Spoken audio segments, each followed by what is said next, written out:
So we're going to have Shrosbree number 2 say a word or two about your pieces. Gyan. Oh, well, you can just point and say, do you like it? Gyan Shrosbree. These 3 and that one over there are mine. Well, with this work, I'm influenced by, I'm always influenced by clothing and costume and tapestries and fabrics and that kind of thing, but when I sit down to make my work, I'm thinking formally. And so I don't go in thinking of an outfit that's going to be created. I respond to material the way that I respond to paint, and it's all driven formally, by color and shape and interactions. And it's to be an aesthetic object on the wall, yes, with various connotations, but not to be worn necessarily. Not to be worn, but in a way I think of the structures when I'm using an actual structure as kind of a body, So I am dressing the canvas, the frame, and I am interested in painting and talking about painting, but I don't want to hold anyone there, but that's kind of what holds it for me, is that it's painting. And I like its relationship to the wall. I'm not saying that it would never go out in space, but I like the dynamic, the sculptural dynamic in relationship to the wall. It's very painting. Yeah, and that's important issues. to me. Yeah. But you studied costume, did you, at studied Cranbrook? painting at Cranbrook. Okay. At Cranbrook, I was doing a lot But you of did stuff on the costume body. stuff. Yeah. I was doing paintings on the body. So basically the body was a lot of sort of one-time disposable wear or, reusable wear, but it was all sort of similar to this, but it was just on the body, and they were mainly tied, so the back looked similar to the back of one of these paintings. Let's see. Like if we took that big one off the wall, the way that it's, on the back it looks like a weaving, so you could see the back, like you have the sort of front, like the false front, and then the understructure you could see. So you'd see like women with like underwear and bra strap and then ties. So it was kind of really similar to this. So did they do the runway thing at all? I did a lot of different kinds. And then they turned and... Yeah, okay. Tons of different kinds of runway events, cool. Sort of fake fashion shows, yeah. All right, bling, is that what this is? That's bling. Well, I want to hear about bling because I love bling. I love bling from... Bling is similar to, it's the same kind, thinking about, interested in this sort of action of weaving and patterns interacting that way, and what happens when you sort of combine 2 paintings and the chance of it, and then also the placement of it, and what, the sort of spontaneity of it all, and then It reminds me of, when I look at your work, and I do, it took me a while, but then I realized it was related and kind of echoes fashion or clothing, apparel.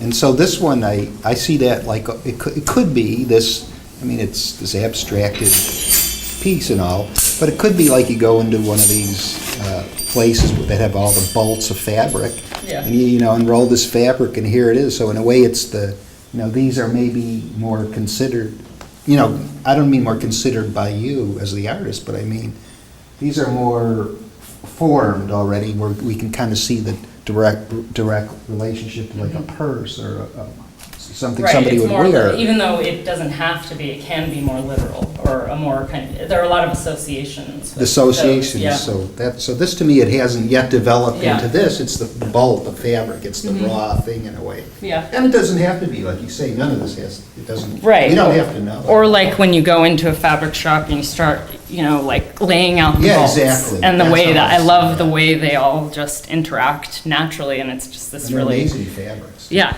Amazing. Fabric in itself is so, in general, this is my fabric. Yeah, in general, I don't work well or like working with, although I'm doing something right now where I'm using actual prints, but in general, I always want to use this beautiful fabric that I find, but then it's like, it's got to be tackled by me for the most part.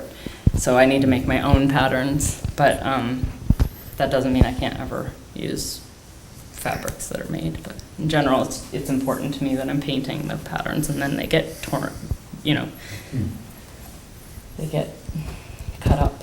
Yes, it looks great. Well, I love this piece. Thank you. It's so successful on so many levels. Thank you. I mean, it's It's a just fun one. because of the rectangle and there's a painting in a rectangle, but then it's this sculptural thing, and then it's this thing, statement on weaving, and then just the way it's painted in such a humorous, childlike way. I mean, a kid would definitely have painted that, and that gives it such playfulness. And so and the blingy, sparkly stuff is fantastic. So it's cool. Is that intended, the way that little piece flips up there? Actually, no, it's not supposed to. I don't remember that. But okay. I don't know how long that's been like that, because I don't remember having seen that Looks like up it there. popped up or something. Yeah, in any case, Doesn't okay. matter, but Yeah. yeah. But this in general, is- these go down. I mean, and that one these, goes up. the beauty of these diamonds, and then it has some kind of a court, because of the diamond pattern, I think it has a kind of court gesture kind of humor to it, you know. Very cool piece, very And this is real strong. diamond dust. Oh, really? Yeah. Just kidding. Steal it before I go. Ask questions, or if anybody, has anything to say. When we do these, usually, there's always, Yes. My wife was here, but she brought up some women's issue. I'm trying to remember what it was, and she really liked your work, but what do you think about that in terms of being a female and feminism and all that stuff in relationship to this work? I mean, I think she thought it was a little angry in a way. Or you had I an don't think issue. It's angry, but I mean, I think I am a woman, and I am interested in. I think I've always been attracted to those things that are very kind of typically female in a way, like pretty lipstick and nail polish and glitter.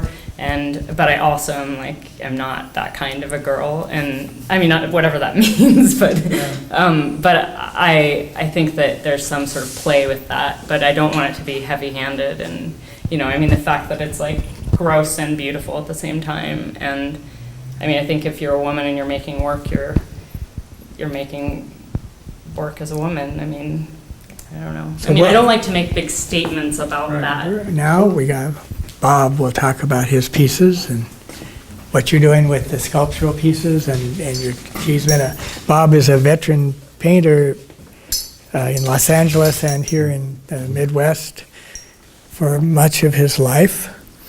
So he's just a journeyman painter. Painting is what he does. And so this is out of that tradition. But recently, you've moved into the three-dimensional piece, which evolve out of that same tradition. But I don't know, start wherever you want to talk about these things. Yeah, well, it's interesting you introduce it that way because painting is, to me, it's a real personal thing. And it's funny, everything, as a person, everything that I'm involved with politically, externally, spiritually, and all those things come in. And that then, what I guess I've tried to do, and I'm still thinking about this, what I've tried to do is take all of that in and then get in front of a piece of work and not have any of it, and just mess around with the paint, or there's graphite in a lot of these. And this, I'll talk about this in a second, but this is the same thing too. What happens if I just, it's like blanking out, but it's it's inclusive rather than exclusive. If I get into that place, I find I start pushing things around and moving things around, and it always goes to the same place for me, which must be me, because I always take it that way. I never take it somewhere else. And I even want to take it somewhere else, but it always goes that way. So finally, over the years, I've sort of given in. I say, all right, I'm going to take it that way. So these are beginnings of painting ideas. These are like sketches. These happen quickly. I let them, there's not a whole lot of thought process. I let them, I just let them go where they want to go. They go there quickly. One of my thoughts has always been that if they go there quickly enough, then I don't have time to edit them, and talk myself out of them, which basically, if I think about it too much, you know, that's too dark and it doesn't balance that and this should do that, and basically the whole thing becomes calculated. Let's talk about the sculpture for a second, because it's from exactly the same spot. And I actually thought it would be easy to make these sculptures, but I found it very difficult.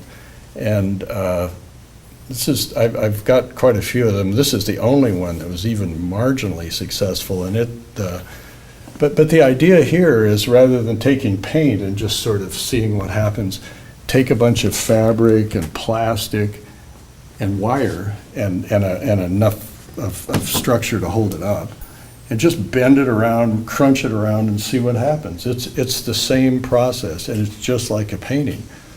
And this was the last one of the 5 or 6 that I worked on for, I don't know, months. And the only one that actually started showing me how to do this. And I think I have to follow that process farther. I just have to take the fabric and the paint, and you just get in this big mess, and you just push everything around, and it'll take me to the same place, because if I don't think about it too much and don't try to make it clever and cute and don't try to make it look like something, it'll go there. So I'm just starting to learn about that. It was an interesting experiment for me. Well, it's been fun to watch the sculpture emerge out Yeah, of the you painting. saw the very first yeah. ones were hanging right here in that other show a year or so ago. And Yeah, and I liked those a lot. Any questions for Bob? Yeah. When you say you go to the same place, is this a place inside yourself where you feel a certain way, or is that what that is? Yeah, well, the way I was thinking of it right now is that the artwork that I'm making goes to the same place. It doesn't always look the same, but it always goes back to these sort of natural roots. Roots, sometimes it looks like roots even, but it goes back to a sort of a natural landscape, old painterly orientation. My real relationship to painting goes back to the Renaissance. It's really quite different. That's where, given the chance to not think about it too much, it all goes into Rembrandt browns and grays and some of these dark areas. It doesn't show so much in this work, but anyway, so what can a person do except just sort of be there and see what happens? And it's a great process. It's kept me going all these years. You just start out and you kind of see where it goes. Interesting. Are you familiar with Michelle Cassou? No. Because that's her whole thing. You just don't Is she a much. painter? She's a teacher of the free flow of just let it flow school. It's a big fad actually around It these is? days. Yep. God, well, I was doing it before it was cool. Well, no, really we try to, it's really the dialogue between the head and the heart, and the free flow and the structure and all of that we deal with all the time. But she emphasizes the free flow to get it really moving. Yeah. Yeah. Now, there's another part of this for me, and Mike, you made me think about it when you were talking about titles, is that I've realized that a lot of what I do is very much related to words. So now my titles are getting to be whole sentences. This group doesn't have long titles, but a bunch of my other work now has these long titles. And I just built myself a website, and at first the titles, I couldn't get the titles to be there. You could hover on the picture and the title would come up, and then you go off the picture and the title would go away. And everybody says, oh, that's great, it should be like that. And I said, no, it shouldn't be like that, because the title is really important. And maybe what I should do is write the title on the wall right under them, because the word part of it, it's another part of where I want to be, is that the word part of it is totally important to what I'm doing. I think you felt that way too. And I'm going to think about just writing them on the wall. Okay, you can. Do you have any words for the ones you have on the wall? Yeah, this is a series called Sense and Not Sense. Yeah, and this one, I call this Spectacle #1. From this angle, it looks like a woman's body. I'm not sure what it looks like from the front, but from here. Well, Doesn't look like mine. Doesn't look like yours. You weren't the model, no. You used to be thin. No, it does. It was meant to be a figure because when I put it up like that, I knew it would be a figure. And then I got into the idea of it sort of looks like the Nike of Samothrace Yeah, it in does. France in a totally fraudulent way. I mean, it's a parody of serious artwork. And so then I thought I'd put it, and if I would have had a pedestal that was higher and the ceiling was higher, would have put it up even higher. So you're kind of like this to this. I mean, this thing is made of 20 cents worth of plastic, you know, there's like nothing to it.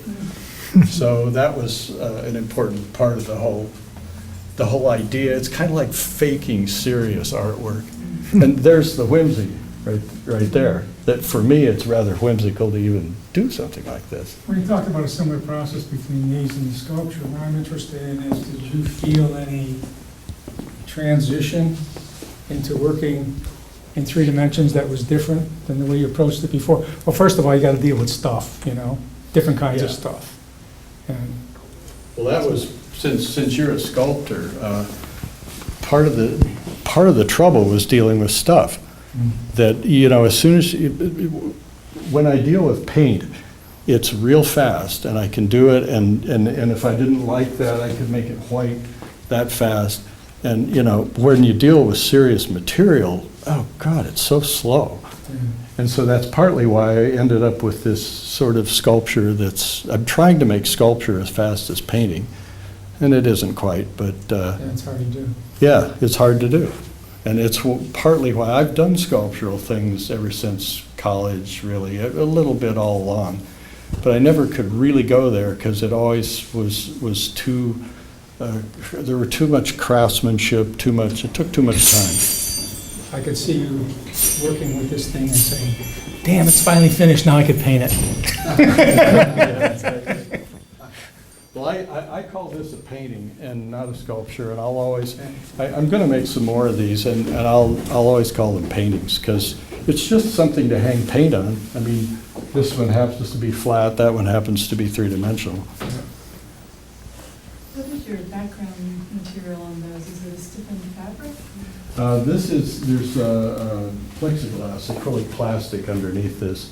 The reason I did this is for the same reason you're using your stiffener, is that these things, when I paint them, they'll crinkle and bend, and it sounds like it would look good, but mostly it looks terrible to me. So I ended up sticking plastic to them to stick them flat. I first of all stuck wood to them, and then it expands and contracts with moisture, and it keeps bending, and plastic doesn't do anything. Is it normal canvas So- or?